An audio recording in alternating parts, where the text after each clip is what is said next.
White Sox fans, welcome into the Sox on Tap Sunday Funday. We are hashtag back from the All-Star break. It's Jonnie alongside NWI Steve, Shocked Steve over there. How you doing this fine Sunday evening, my friend? Jonathan, let me talk to you. I cannot believe what I saw. Do you believe in miracles? Because never in my wildest dreams did I think that the Sox would go down to the ATL, Hotlanta, and take a series from the MLB best barbs. What a world. What team did we watch? That wasn't the White Sox. I know that for sure. I don't know what team we watched down there, but it was enjoyable. It was enjoyable, especially after the ass kicking that they took on Friday night. I was thinking, same old song and dance. Here we go. We've seen this movie 1,000 times. But then they showed us something new on Saturday, Sunday, the resilient kind of back and forth game Saturday, and then an absolute ass kicking today. That was shocking.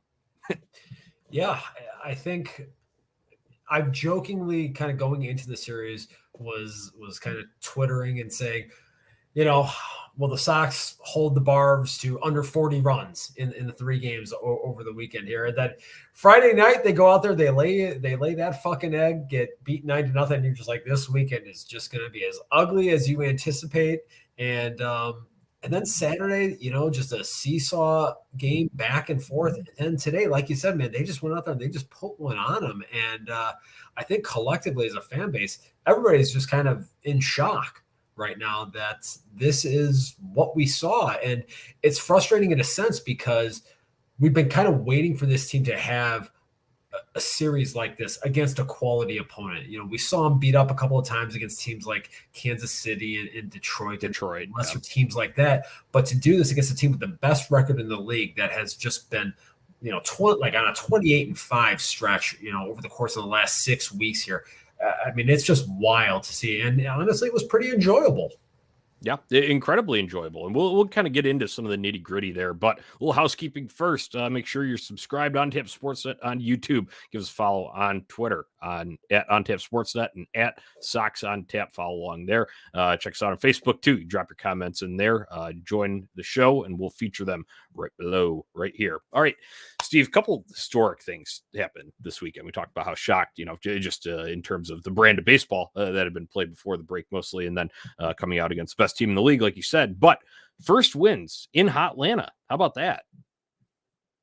That is crazy to think about now. Obviously, that's going back only to 2002. And, they hadn't had a series down in the ATL since 2019. For whatever the reason, it just seems like whenever these teams lock up in interleague, it's always at the corner of 35th and Shields. I remember the infamous summer of 2010 when the Sox were in the midst of their 35-15 run that they had over a 2-month stretch there. I remember the Braves came in it was a Monday through Wednesday series, the opening of a 10-game homestand. And this is when Jason Hayward had just gotten called up as a rookie. They still had Chipper Jones. They had guys, and they were, a playoff team at that point. And the Sox just went out there and just beat their fucking brains in. And they ended up sweeping a 10-game homestand. I was like, this is fucking wild. But to think that this is only the third time that they have played the Braves in Hotlanta, over the course of a 20-year period, that's crazy. And I guess if you think about it, the other team that we kind of see this with all the time is the Padres. Seemingly every time they lock up with the Sox, up until this new scheduling format, it was always in Chicago. Last year was the first time that the Sox had played the Padres in the city known as a whale's vagina since 2005. So there's just some really weird scheduling that has gone on from an interleague perspective here over the course of the last 15, 20 years. Right. Yeah. And, when you get to break a streak like that, I know it wasn't a whole lot of games, but still, it's kind of wild for a franchise that's been around so long. And you think that that's the first time that franchise has ever won in a specific city. You would think that would happen, enough throughout the years. But like you said, weird scheduling left it mainly in Chicago there. So it's good in that aspect. I know when it doesn't work in our favor, it's Mickey Mouse scheduling and go back to the, division heavy, because that's how we operate here at Sox on. Those are the rules. We didn't write them. When it benefits the Sox, it's good for the game. And when it doesn't, it's Mickey Mouse. I think that I can speak for everybody when I say that. So other than that, dude, we've got some resurgence. What happened to Noodle Boy? He got into one this weekend. He was on a tear, and then Tim Anderson looking a little bit more like himself, not fully hashtag back. Obviously, we want to see the pop, the power, but it's better than the rollovers that he was doing all of the first half. It's crazy to think about. They talked about on the broadcast here today that the Sox 1 through 3 hitters in the order at one point today were 9 for 11. That is how you, dare I say, hashtag, what's the saying? Set the tone? Sounds right. That clicked for me. What was the last time we got to say that? I mean, it feels like it's been a couple 2-3 months at least. Yeah, it really has. And Steve, you know what is so infuriating about that? Well, it's good to see him do it now, but A, where was it all the rest of the year? And B, our shirts and our edits have all gone to fucking waste because we can't use them because they're not hashtag setting the tone.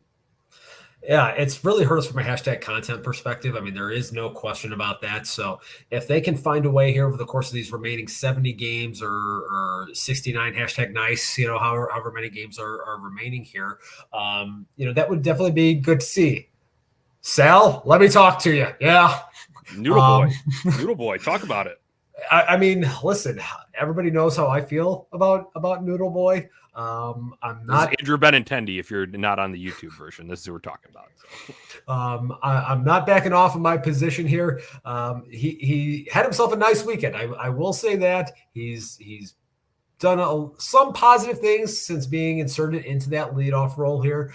But he's Juan Pierre without the stolen bases right now. Right. And that's just not enough for me. So I will continue to deride him as much as I possibly can. And listen, if it inspires him and causes him to get on a heater offensively, I will take all of the credit, but none of the blame. Right. Yeah. Think of it as tough love, Steve. I think that's a good adjective. Describe what you're doing with Andrew Benintendi there. Noodle Boy, as we more affectionately refer to him. Yeah.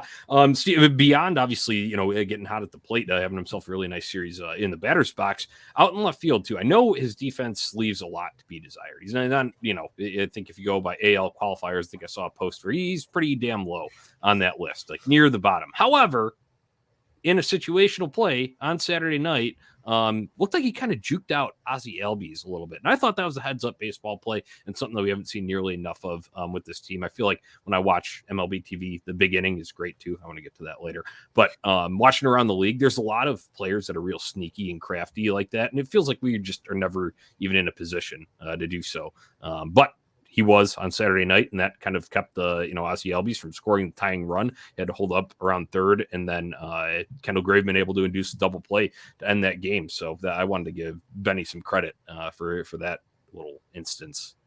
Yeah, that definitely was a nice job of deking Ozzie Albies in that circumstance right there.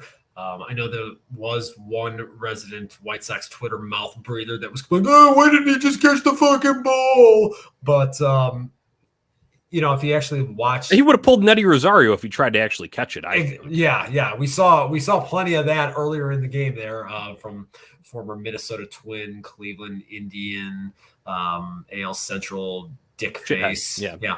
So, but to see Benny actually keep the ball in front of him and prevent Ozzie Albies from taking that additional 90 feet and tying the game, pretty important there. Right. So yeah. There's a heads up play. Yeah. And I think it was Jason Benetti said on the call today that the White Sox essentially had every chance to give that game away on Saturday. And I really thought that they were going to. One of my buddies texted me and he said, I was just waiting for the dagger the whole time. And that didn't happen, though. It didn't come through. So that was impressive. And then I think they're feeling good after that one. And then today, man, and I know the first inning felt like it was back to your regularly scheduled White Sox bullshit with the Eloy grounding into a double play and then being removed from the game. However, in that second inning, they picked them up. They made up for it, and they put a 4 spot up and didn't look back. Yeah, it was really interesting seeing the at-bats the last 2 days here, kind of starting with the plate appearances against Spencer Strider yesterday, right, doing damage against him and making him pay for some mistakes that he was making in the strike zone with 2 strikes, failing to put guys away on the Sox. And then that really had a carryover effect here today as the team was pretty aggressive, obviously, in the strike zone. Look, that's just kind of what they do in the strike zone, out of the strike zone. They swing a lot. That was talked about ad nauseum last night with Jason Benetti and Tom Verducci there. Obviously, Jason being on the national broadcast had to, be a little bit more impartial from that perspective on it, but it carried over in their favor, fortunately, here this weekend. And it was just good to see them have a continuation of sound offensive plate appearances, because we haven't seen much of that here throughout the course of the 2023 season. Yeah, and I also kind of go back to Frank's sentiment. While it was great to see, but this is, feels like one of the first times that we've actually, seen this play out on the field. I share Frank Thomas's sentiment from the pregame show, in which he said, okay, you went and had those good plate approaches against Strider, being able to do some damage with 2 strikes. A lot of those singles, a lot of those hits came with 2 strikes when the White Sox were chipping away against him. Why can't we apply that against a guy who's just like a normal pitcher? Like, is it really that hard? Like, do they have to be on a pedestal for us to aim that high to have a plan of preparation there? So that's where it kind of goes back to like irking me on that. But for one weekend, at least, it was good to see. Yeah, it was just fun to see. I mean, I always go back and I think back to the days of Cy Chen, back when he was on the Kansas City Royals. I mean, that was kind of the poster child for this, a guy that's just a soft tossing lefty that everybody else in the league would hammer, and then he would face the Sox and he would throw 8 innings of 2-hit shutout ball. Right. And then you're just, ready to throw something through your TV because it's so ungodly frustrating to watch. And that didn't happen today. I mean, they went out there with Colby Allard on the mound, just were attacking him early and often. I mean, Jake Berger in that second inning, hitting another nuke. I mean, as he is one to do, had himself a really nice weekend down there in Hotlanta, kind of getting going a little bit. He had been in quite a funk here. So to see the power coming back from him over the course of these last 2 days, hopefully that's something that can continue on here for the remainder of this road trip as they head up to Queens and then to Canada South.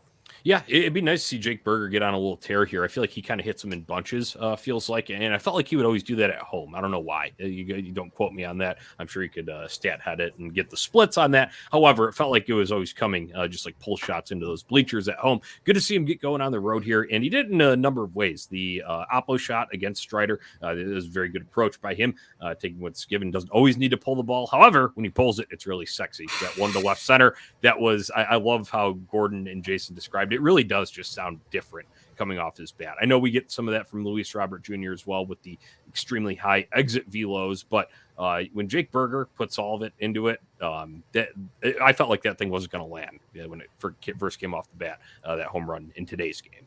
Yeah, Jake Berger is just a guy that reminds you of a big old lumberjack up there swinging an axe or a giant log. And when he connects with it, man, he just does damage on it. Obviously, want to see him connect a little bit more frequently here, but when he does, it is a sight to see because he does not hit cheapies. I don't ever remember a time when he's hit a home run here throughout the course of his career that was a cheap one. You know what? It's funny that you bring that up because I was at this game, so I do remember, and I guess you could qualify this as a cheapie.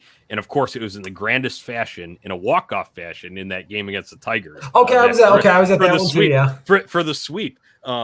Because that barely got over that left field wall. That would be honestly the only one I can think that's a good point. Off the top of my head, being a cheapie, and I just thought it was ironic because that was such a big moment, his first career grand slam, and in walk-off fashion. All he really needed was he could have hit a sac fly in that situation and still would have won the game. But it's kind of ironic that that's the way it is. But like for the most part, like you mentioned, he does not hit cheapies. When he hits it, ball go far. And talk about another guy who's hit the ball far a lot, Luis Robert Jr., 27th of the year, coming out of the All-Star break, picking up where he left off, and not as deep as the Berger bombs. However, still went over the wall. And he's, I mean, if not for Shohei Ohtani, he's your AL MVP. He has been what we all anticipated that he would be coming out of Cuba when he was signed in May of 2017. It took a little bit of time, obviously, the injuries and some of the issues just kind of getting to this point here. COVID season, obviously. Mickey Mouse, yeah. But then obviously, the injuries that happened last season with the hand when it looked like he was really going to take off, and then the hip flexor in 2021. But this is the guy that we expected he was going to be. This is the guy that I wrote about before the season last year that I thought was going to finish top 3 MVP. So maybe I was just a year too early. So, if it happens, if he ends up finishing top 3 this year, I expect everybody to be in my mentions and tell me how smart I am. I was just a year off, but I want all the praise. Again, all the praise, none of the blame. That's how this works. Yeah, and you could argue that you were actually even smarter for calling it before everyone. So you're a Luis Robert hipster of sorts in that regard. I'm a trendsetter, Yeah. And when you talk about, it took him, a little bit longer, but this is what we all envision him coming out of Cuba. I hate to be negative because, we rarely have positives to talk about. So I don't want to bring this down, but Luis Robert Jr. is able to perform at this level because he has enough raw physical ability and the tools that he did not get ruined by the god awful White Sox player development. Headed up by Chris Getz, who is hopefully soon to be Northwestern's next baseball coach. We were obviously talking about this, in the group DM chat there. If for some reason Northwestern does decide to hire Chris Getz, I think we're all willing to pitch in for his Uber ride up to the campus there in Evanston just to get him away from the White Sox organization. Right. Yeah. I would have no problems contributing to that fund as well. But, just getting back to Luis Robert on that front, man, it's, we had another event, we're hashtag back from break here over the All-Star break, hitting in the home run derby and impressive showing in round 1. But then, of course, the most White Sox thing ever happens. And he's calf tightness. So he can't play in the game. So it's like, also, I'm going to chalk it up because, this is how it works. The only reason the AL lost is because Luis Robert wasn't able to play. We all know that. I mean, the math checks out. I mean, it's indisputable at this juncture. Just given the heater that he has been on for the last 2.5 months, I mean, there's no doubt in my mind that if he would have gotten 1-2 at bats, would have hit one, well into that second deck there in left field at what is now T-Mobile Park in Seattle. Right. Yeah. You squared them all up, at least in the first round there. And he wasn't even, it looked like he wasn't even trying. Oh, yeah. It was funny because, he saw Rutschman before. And I will say that was cool. His dad pitching to him and the switching sides of the plate. I thought that was pretty cool as well. But you saw he had to torque everything. Yeah. Especially from the right side. He was really having to hammer everything. And then Luis Robert, like you said, the effortless swing, effortless power. And one-upping him, he only needed one in that bonus time to beat Rutschman. So that was I thought that was kind of cool. Kind of rain on the parade a little bit because I like when it's a certain media outlet, whether that be MLB's in-house staff or ESPN, likes to hype up a story and then someone shits on it. That always brings me some joy. You hate to see it, you really do. It's just a shame. Mute. Oh no. Oh. Yeah, no, it's just a shame when you see something like that happen, though. You know, hate to see it. See it. Speaking of All-Star break, I just want to get your just thoughts on this really quick before we jump back into some White Sox topics. But now that we're on this home run derby, I feel like you couldn't appreciate some of the shots just with how fast in succession that they were. That's one of my gripes. And then there's another point. Not that a game should decide home field advantage like it did before. I think that might be going a little too extreme, but I wish there was a way to making it a little bit more meaningful because ratings are down on it. Doesn't really have much buzz, the game itself. I think they should go back to wearing uniforms of their own teams. I'd be in favor of that. How would you make the All-Star game and the festivities more exciting, more desirable to want to watch? Yeah, I think for first and foremost, there Nike needs to have their uniform sponsorship pulled immediately. We need to do a change.org petition to the White House here in order to just put an end to this national nightmare. I can't handle it anymore. Between the college softball uniforms that we're having to see all these teams wearing, and now we're just doing this with the All-Star uniforms. You're right. Just let the players wear their individual team uniforms like it had been done for 90 years prior to last season. I mean, I don't know why we have to go fucking around with these just god awful uniform combinations that we're seeing here. It makes me absolutely sick to my stomach. And I know they're going for like the Seattle theme, but my God, those like puke green jerseys that the AL had to wear. I don't know. And can And we then stop with the stop? Can we stop with the black pants? yes, dude. Thank you. I was going on that. Obviously, the National League wore them. If you watched the game, you saw that. However, the Mariners with their City Connect jerseys, I think the jerseys themselves are I like the actually jersey. they're Yeah. pretty good looking. But then I think it's just because the bill of the cap is black. I mean, correct me if I'm wrong. There might be a different story. I didn't do the deep dive on what all the meanings behind every single nuance of the Mariners City Connect was. But wouldn't that jersey look so much better with like cream colored pants? Yes. Maybe Yes.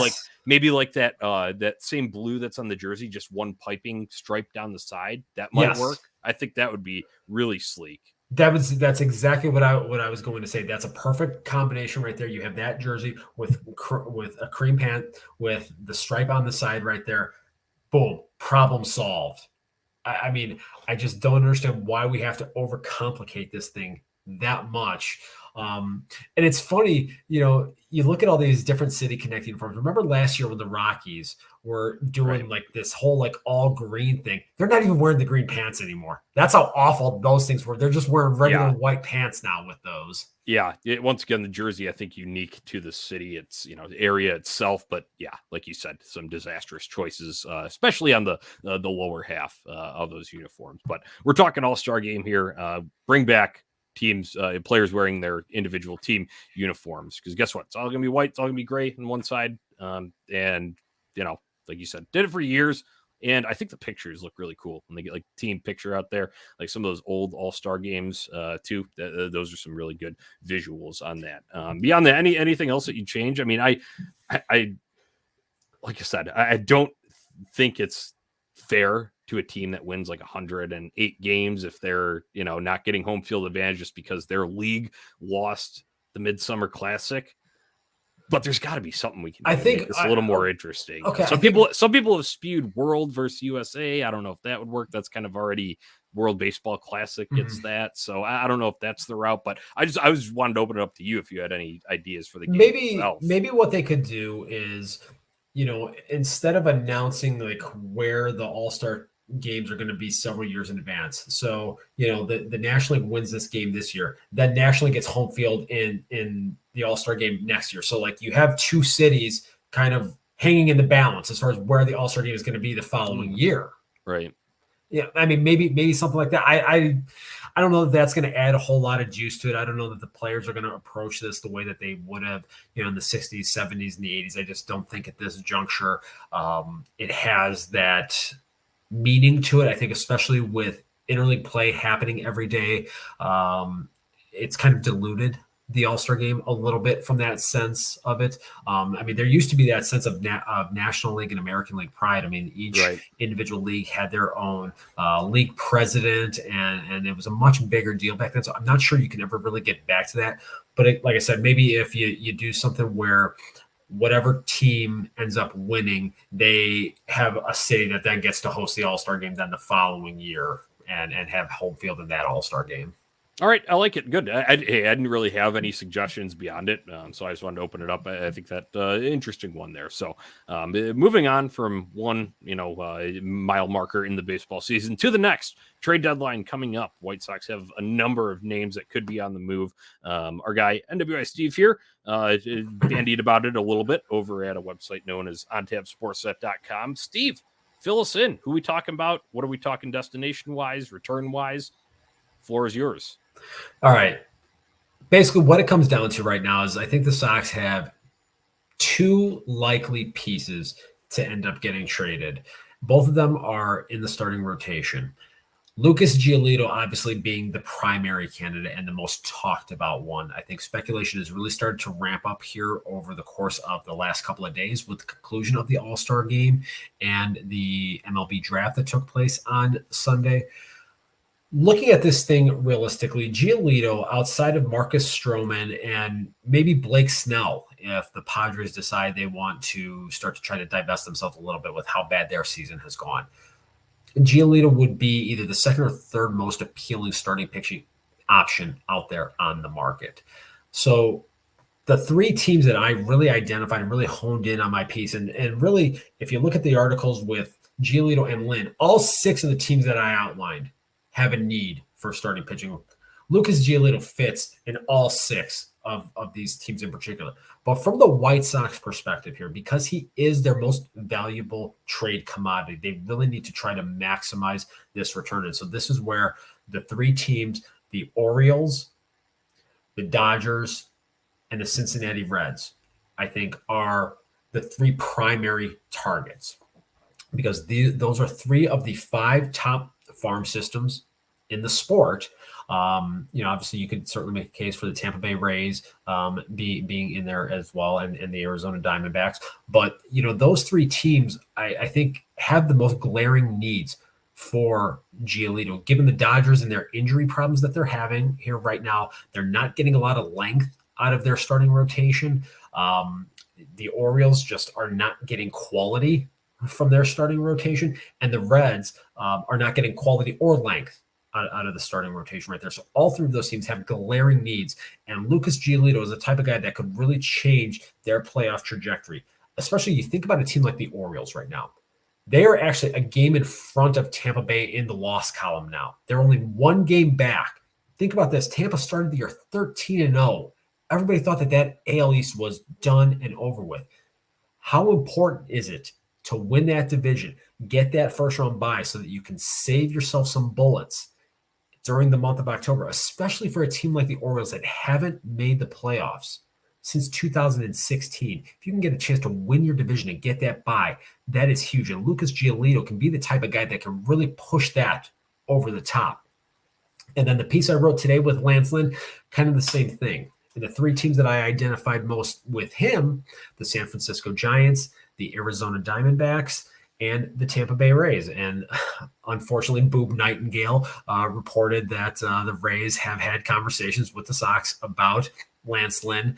And as I wrote in my piece, the one team I would not want the Sox to be trading with the Tampa Bay Rays, because if the Rays want one of your guys, they obviously see something that you don't. And you should be thinking about that. What do they see that we don't? Because he would go down there, they'd tweak something with a grip or with a pitch mix, and then all of a sudden now the home run problem that he's had all year dissipates. That's really been the biggest wart on Lance Lynn's season here, is his propensity to give up the home run balls.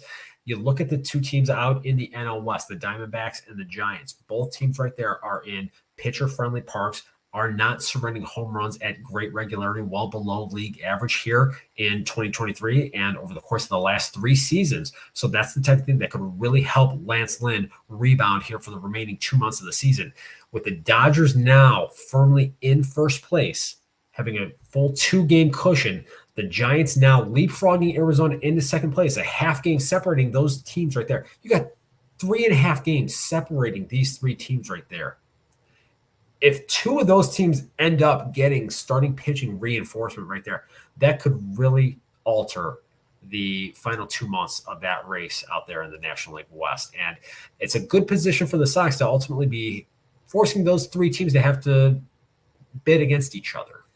Yeah, right. They're all good points there. And I think you gave a good rundown of it. Once again, on tapsportsnet.com, go and check it out there. When I was looking through it, Steve, just from a White Sox perspective, I couldn't help but think about Lance Lynn on the Giants. What would that be like? And would they give him the business for all of the, I know Kopech had a big home run game, but they also hammered Lance early on in the season.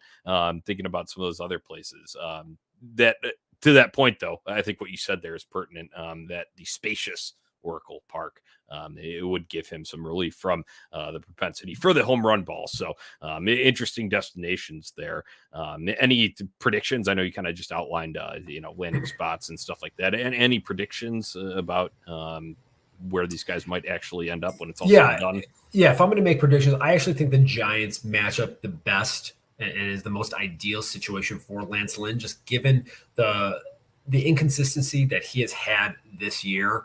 I would think a team like the Diamondbacks and some of the other teams that I've mentioned that have more depth within their farm systems, would possibly try to shoot higher for maybe a Marcus Stroman or a Blake Snell if available. The Giants have a middle of the pack farm system. A lot of it is very pitching heavy, double A and below. And I think that's probably reasonable from a return standpoint of what we should expect for Lance Lynn. So I'm kind of looking at that as something that makes the most sense. And I do think that the Dodgers are the most practical for Lucas Giolito. Maybe they can tie a reliever to him, maybe Aaron Bummer or Joe Kelly to try to get some additional money off the books right there. As I talked about in the piece, look, the Dodgers are trying to win their first non-Mickey Mouse World Series in 35 years, and they need pitching reinforcements to do this because their pitching right now is not anywhere close to what has been kind of the standard for this team in this decade-plus run that they've been on. Yeah, right. Good points there, and obviously the family, or excuse me, the hometown connection. You'll hear all about that, as you highlighted there. So, from that perspective, I think it'd be funny. Once again, like I said, I enjoy the crapping on those stories that certain media outlets build up. So I think it'd be hilarious if we went to the Reds instead, kind of like in Ohio. That'd be great. I mean, I would love it if Giolito went to the Orioles and then the Sox were able maybe to pluck one of the quarter positional bats out of the Orioles instead of with the Dodgers, but we'll see what happens. Yeah, just go back to the Dodgers real quick, though. I did have a question on that. Any chance, I know that they have a couple of catchers high up in there, any chance of landing any of those, or would that be too steep? Do you need to do a package to get any, I'm just looking at catcher position. It's like right now, Seby Zavala is the one next year, and that's not going to work. And I'm sorry, Carlos Perez ain't it either, and there's no other real depth within the system. So the catcher is going to be a need. You need someone to fucking just be behind the plate next year. That is very important. The Dodgers' top prospect, Diego Cartaya, I think he's a top 20 prospect in the league right now. I find it very hard to believe that the Sox would be able to get him for 2 months of Lucas Giolito personally. They have another guy down in single A, Dalton Rushing. That is their number 3 ranked prospect. I think maybe him with one of their pitchers that is in AAA right now, maybe a little bit further down their prospect depth chart. I think something like that could potentially be realistic. But again, if you're acquiring a catcher that is in single A right now, I mean, you're looking at least a couple of years away, but that wouldn't be a bad thing because as you talked about there, the catching position here is going to be a major, major issue coming here in 2024. And I have a fear of what I think is going to happen with that. I mean, do we want to go down tinfoil hat time? You can go real quick. I'm thinking it's Seby Zavala as the opening day number 1 catcher. My future greatest offensive, numbers. My greatest fear is that given Pedro Gefrol and Chris Getz and their history with Kansas City. Sal Perez. Oh my gosh. That's we're in scary hours territory now because Sal Perez. I mean, think about all the smack that we've talked about him over the years as a fan base, as us just here shooting the shit. That I think that would hurt my heart a little bit. I mean, would technically be an answer, but would it be a good answer? Probably not. It would be something. You get some pop. I'll give him that. He hits the ball hard, far. Yeah. When he connects. Yeah, and he's put it in that I guess on that fan deck out in center field. I mean, that would be cool to see, but at the same time, we got Sal here. Kind of where I'm going with this. How dare you, Steve? Don't speak that into existence. This is almost like when I spoke the Abreu to the Astros thing last September into existence, apparently. Yeah. Although I was tipped off on that, but Yeah, no.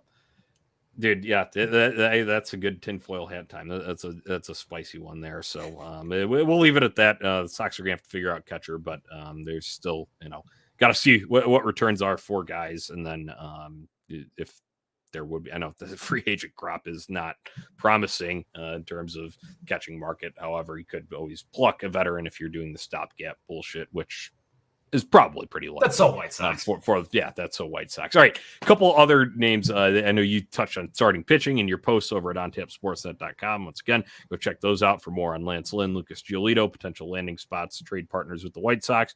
Let's talk a few bullpen names. I think we had an interesting conversation brought up in our chat today.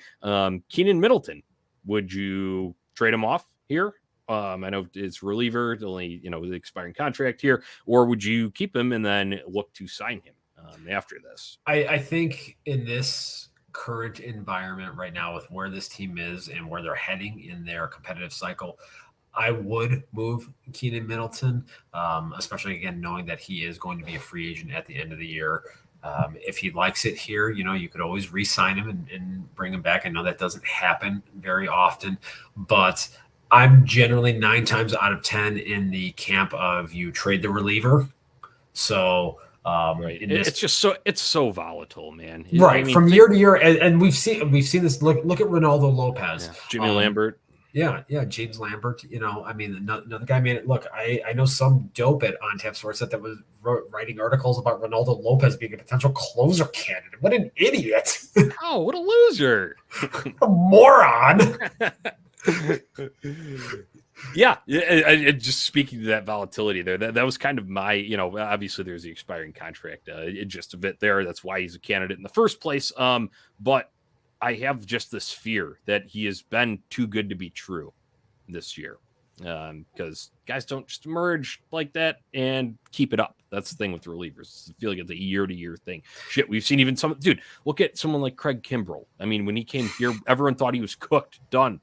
And then he's back in the All-Star game this year. And, that wasn't all of it. It wasn't all of his last bullet. So it can vary year to year. A couple down years for him. He wasn't good with the Dodgers either. But shit. And that's not the only case. Like you talked about in Ronaldo Lopez, Jimmy Lambert there. I just have this feeling that Keenan Middleton would be the guy. And I will say, I think he's a good guy. And I think he has a good mentality. And he does seem like he likes being here, likes being part of the White Sox. He's very rah-rah if you follow him on social media at all. However, he's the type of guy that you'd re-sign. We've already bandied enough about resource allocation to bullpen, right? That was one of the biggest gripes of the offseason spending over the last few years, right? Go and sign him. I feel like it's kind of downhill from there. And it could be sort of best innings were eaten up, league adjusts. How are you going to adjust back? I don't know. It just gives me a weird feeling. Going off my feeling on this. Yeah. No, I agree with that wholeheartedly. Look, to your point about relief pitcher volatility, the only relief pitcher in my lifetime I can remember that you could essentially count on from year to year was a fellow by the name of Mariano Rivera.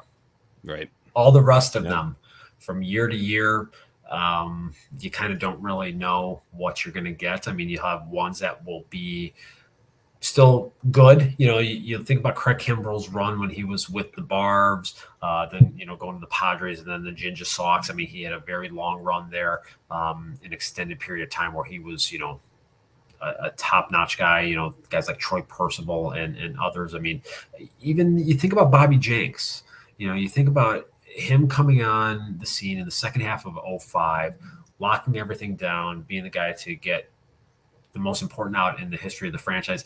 And then the following year in 2006, he was very up and down.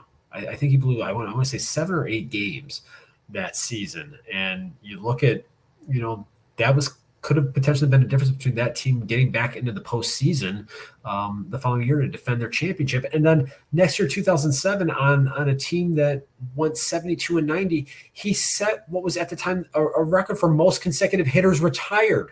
He retired like 41 hitters in a row at one point. It's just from year to year that changeover with relievers, you simply don't really know what you're going to get ultimately with most guys. Yeah, right. It's crapshoot. We got a few other names to talk about here. I want to address this one in the comments here.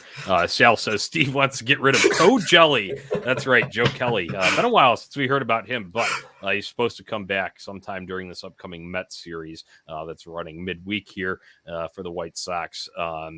I think you still need a few more outings to establish that he is a reliable enough for a team that's going to be, I would imagine counting him in some sort of 6th, 7th, eighth inning, somewhere in that stretch of roles for a team that's actually contending and not just playing, playing out the season, going through the motions like we here are on the South Side. But yeah, Joe Kelly, Jelly. What are your thoughts? You're absolutely right. Look, with him expected to come off of the IL Tuesday when the Sox open up a series in Queens against the Mets, it is definitely going to be imperative for him to string together about 3 or 4 quality outings here over the course of about a 10-day period, just to show that he is back and fully healthy. I think if that is accomplished, they will certainly be able to get him moved.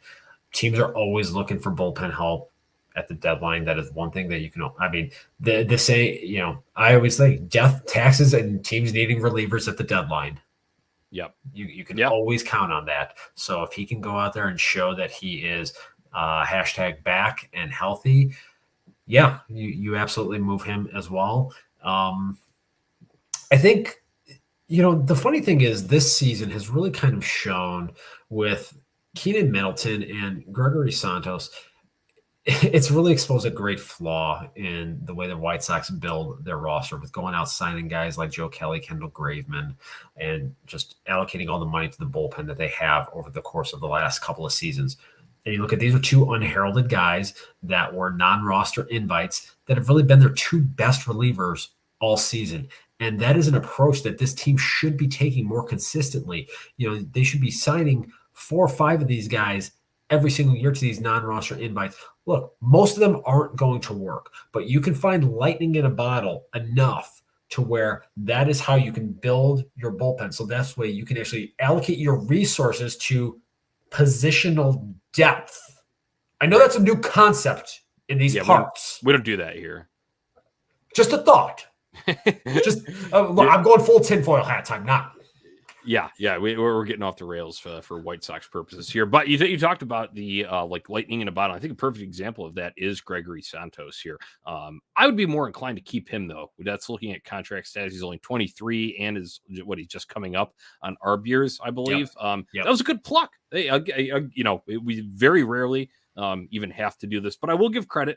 That was a good pluck from the Giants, getting Santos. Absolutely. Because he throws smoke. So I also have the fear, once again, we talked about volatility, that there could be some drop off next year. There could be some adjustment. However, I think he's still young enough to where you could always, bring him back. And then if he is lighting it up again and you're in a better position next year and want to trade him more even in a more hopeful, sort of train of thought, if you somehow do get yourselves right, I don't think that's going to happen over one off season here. But if you were to retool correctly and do it, then he's a big piece of that bullpen going forward. So I would be more inclined to keep him. I guess more age is kind of in contract status, the determining factor for me. Yeah, I agree with that 100%. I mean, you're talking about a guy that's going to be on the league minimum or just entering the arbitration phase there. So he's going to be very cost effective for this team.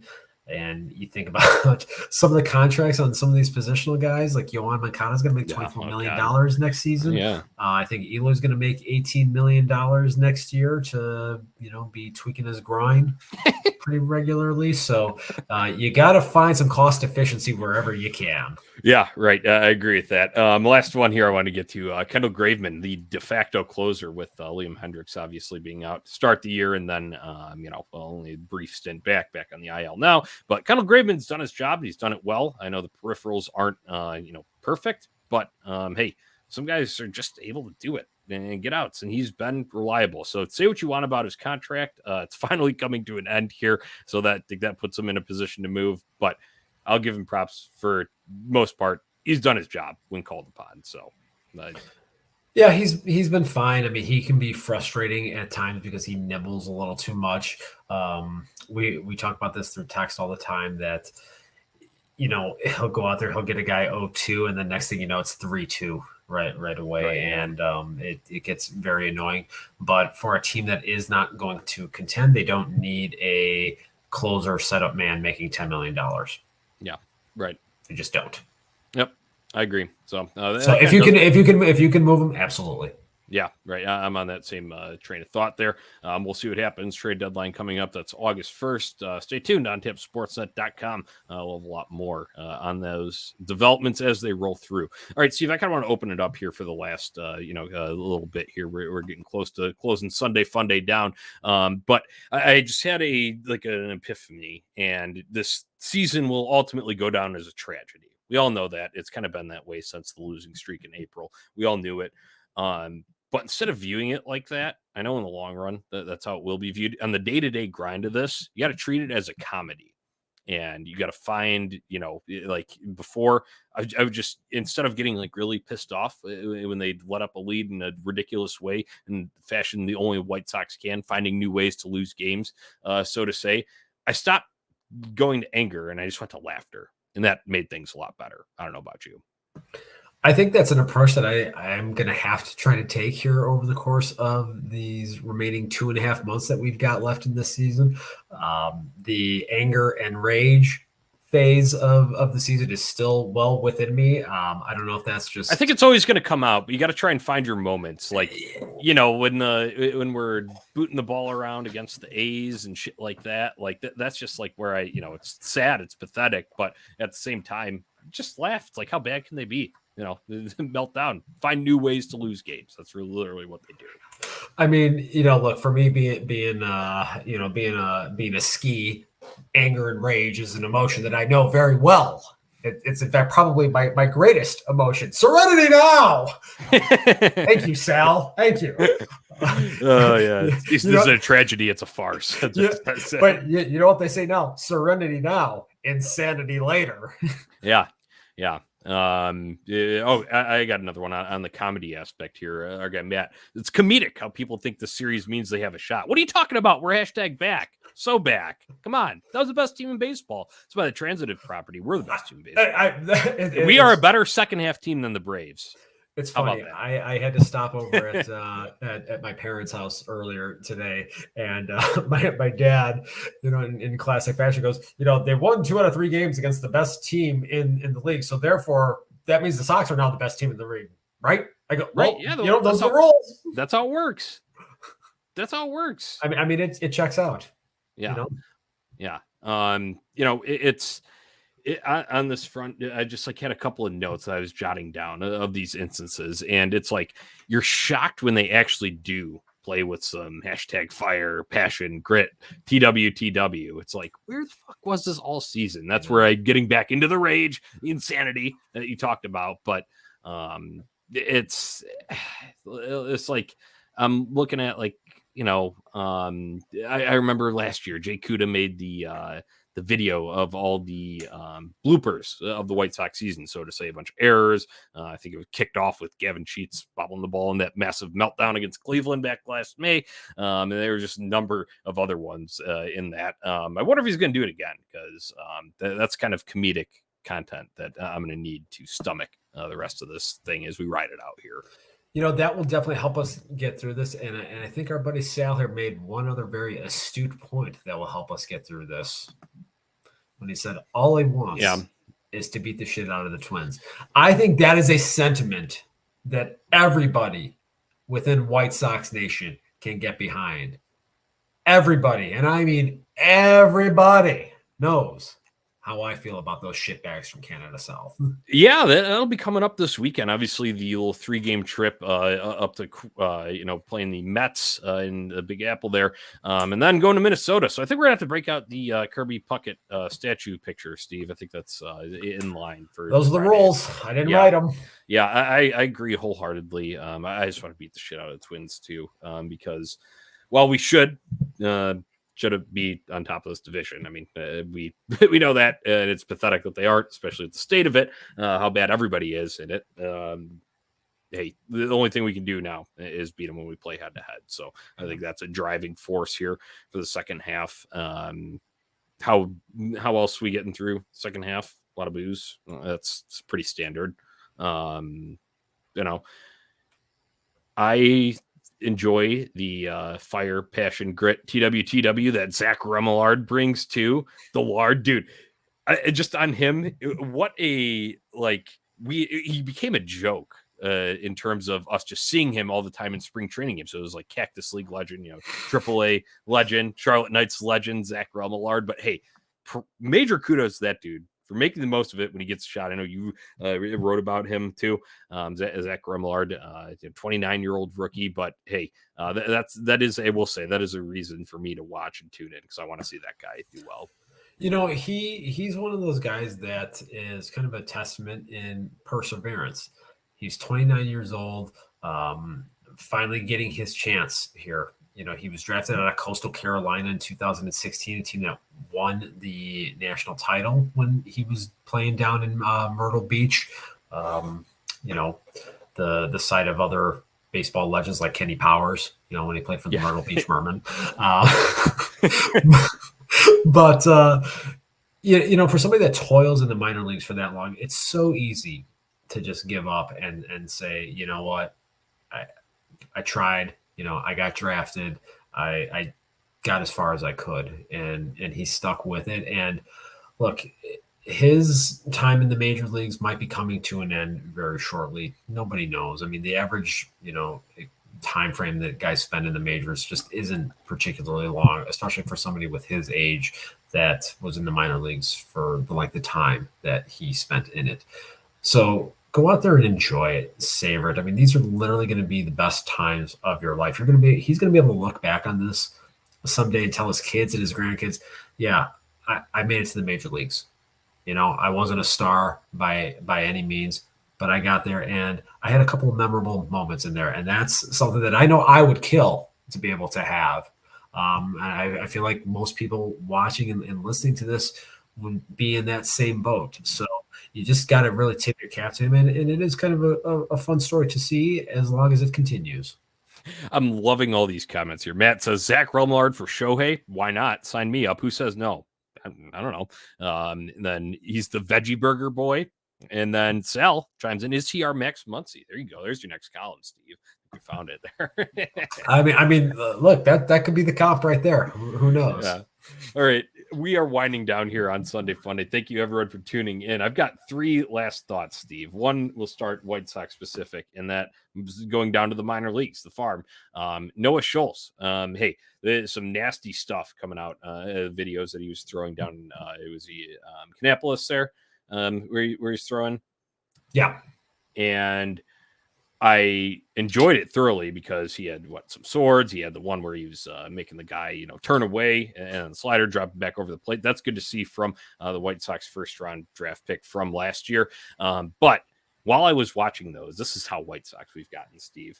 Enjoy them all you can because it's only a matter of time until the White Sox player development curse gets to him and sets in, and he's, the shit. Who was it that flamed out? Alec Hansen. Yeah, Alec it's Hansen. It's only time. It'll only matter of time until he's the left-handed version of that. I remember, I think it was in 2017, Alec Hansen led all of minor league pitchers in strikeouts when he was with Winston-Salem, and then got a brief cup of coffee with Birmingham at the end of the season. And then he was just never the same after that, man. We're going in the vault. Jonathan Stever. I also saw that Tyler Danish was released. Yeah, I saw that too. So, yeah. Hey, reclamation project, baby. Yeah, old friend. Yeah, get the for the lack of pitch after we trade off Lynn and Giolito. I mean, what we're looking at, Cease and Kopech, who might just walk every single guy under the sun next year. We're gonna need some arms. So get the whole band back together. All of these guys are talking about. Yeah, Chris Getz ruins White Sox players more than his side. Jesus Christ, man. We're getting. Hey, this is Sunday Funday. We're getting off the rails here. I love it though. I love it. I don't know where we go from there. I've got. I said that was one on the Noah Schultz. Number 2 thought, going more general MLB. When I was watching highlights from around the league, and even the game against Braves, when you get a close-up view of a home run that's barely going over the wall, I'm sorry, but I need the yellow line on every part of every wall at the top, even if it's like a brick fixture. I know, like, like the A's have, like, out in Anaheim, they have like that tall, wall where, and then there's just like an ad above it. But if it goes over that little spot, it's a home run. They might know that on the ground rules, and that's fine. They're still able to determine that. But from viewing at home, or if I just have it on in the background on mute, I want to be able to see the ball go over that line. So I don't care like where you are. You can have cool fixtures and brick walls and whatever the fuck it is. But let's get a yellow line across everywhere. That's what I need. No, maybe it's just my problem, but I get your sentiment, but I mean, in the year of our Lord 2023, we shouldn't have brick walls, in the field of play anymore. That's just my perspective on it. Yeah. Right. Well, I had that, and then hey, MLB, we've ragged on the product that they put out and their efforts in marketing and all of that kind of stuff. But what I do need to get, it's usually all bad, and there's usually nothing good to say about Rob Manfred and how everything's run. One thing that I have really been enjoying lately, though, is MLB Big Inning, and go on MLB TV and it shows up the 4 games there. That's great because it all comes in one video feed. So if you're doing like a bunch of shit, you don't have to load up 4 different feeds to like put it there. You can do that grid view, but when they do it, it's like the MLB's version of Red Zone, and I thoroughly enjoy it. So that has been a nice feature, with minor little golf clap for MLB for instituting that this year. That's my last thought. Yeah, no, I recently utilized that for the first time a couple of weeks ago, and to your point there, that is definitely pretty solid.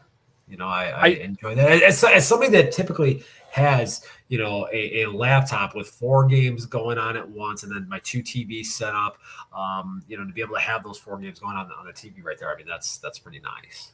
Right. It's nice because there are definitely moments that I would miss because I would pick my preferred matchups, whether it's on a secondary team that I'm just interested in or watching a specific player for his at-bats, by Shohei Ohtani, whoever it is, to see how far, if Giancarlo Stanton can hit it into the mountains out in Coors Field, shit like that.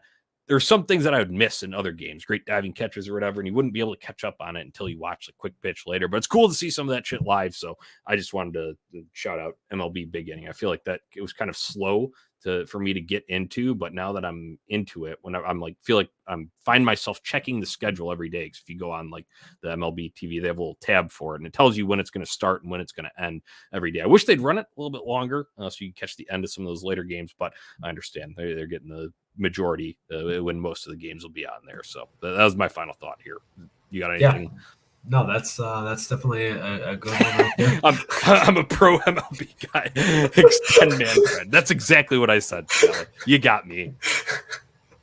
Sal is just he's rolling in the comments tonight. Yeah. Final thoughts here. Look, kind of circling back to some of our talk about the All-Star game and everything. I mean, I've always felt that the Major League Baseball All-Star game is the one All-Star game that is worth still watching because it is the one that most closely resembles an actual game. All the other ones, right, not playing fucking flag football. Right. There's no defense, played in any of the rest of them for, a variety of different reasons and everything. So I have always enjoyed, watching the All-Star game. And one of the things that I always enjoy is, watching the player intros and, seeing the guys on the Sox get introduced and going down the line there. So I do continue to always enjoy the All-Star game. And thinking about this here, 10 years from now, 2033, if I'm still around, that'll be the 100th anniversary of the first All-Star game that took place at Old Comiskey Park.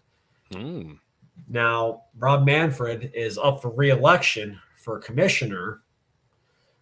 One thing that this shithead needs to do, he's got to do the right thing, and he's got to make sure that in 2033, the All-Star game comes back to the corner of 35th and Shields for the 100th anniversary. All right.